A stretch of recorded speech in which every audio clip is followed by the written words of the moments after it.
Hamas के सभी top कमांडरों के मारे जाने के बाद भी इजराइल गाजा में नरसंहार कर रहा है। पिछले 24 घंटों में आईडीएफ ने भीषण बमबारी की है, जिसमें कम से कम 21 फिलिस्तीनी मारे गए हैं, जबकि 61 दूसरे जख्मी हुए हैं।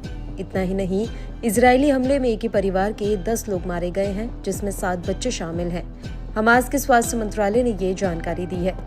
इसी बीच यूनिसेफ ने चेतावनी दी है कि कड़ाके की ठंड जारी है। इस कड़ाके की ठंड के कारण बच्चे बीमारियों का शिकार हो रहे हैं। युद्धग्रस्त इलाके में 96% महिलाएं और बच्चे सर्दियों के शुरू होने के साथ ही अपनी बुनियादी जरूरतों से महरूम हैं। इससे साफ जाहिर होता है कि इजराइल गाजा में नरसंहार कर रहा है। वहीं फिलिस्तीनी फुटबॉल एसोसिएशन के मुताबिक इजराइल के हमले में अब तक 644 खिलाड़ियों की मौत हो गई है, जिसमें से 359 फुटबॉल खिलाड़ी शामिल हैं। इनमें 91 बच्चे शामिल हैं। इजराइल के हमले में 150 से ज्यादा पत्रकार मारे गए। गाजा में दिन ब दिन हालात खराब होते जा रहे हैं। इस हिंसा में सबसे ज्यादा बच्चे और महिलाओं की मौत हुई है। इजरायली फौज अस्पताल को भी निशाना बना रही है। वहीं पोप फ्रांसिस ने गाजा में इजरायली हवाई हमले की कड़ी निंदा की। इस हमले के लिए उन्होंने इजराइल को क्रूर बताया है। पोप ने कहा कि गाजा में बच्चों पर बमबारी की गई, ये युद्ध नहीं है, यह क्रूरता है। मैं ये इसलिए कह रहा हूँ क्योंकि ये दिल को छू जाता है।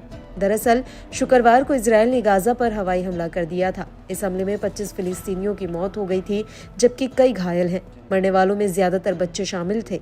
आमतौर पर पोप संघर्ष के मुद्दों पर कम ही बोलते हैं, लेकिन हाल में वो गाजा में इजराइल की बमबारी को लेकर कुछ ज्यादा ही मुखर रहे हैं।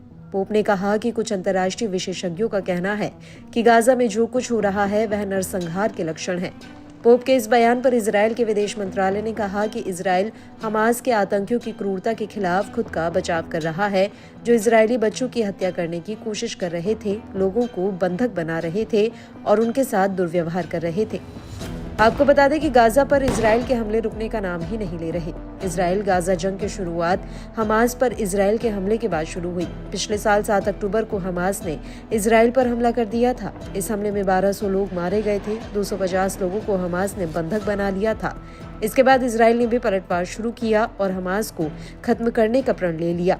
गाजा में हुए हमले में अब तक 45,000 लोगों की मौत हो चुकी है, जबकि हजारों की संख्या में लोग घायल हैं। दोनों के बीच जारी ये जंग कब खत्म होगी, इसके बारे में कुछ नहीं कहा जा सकता।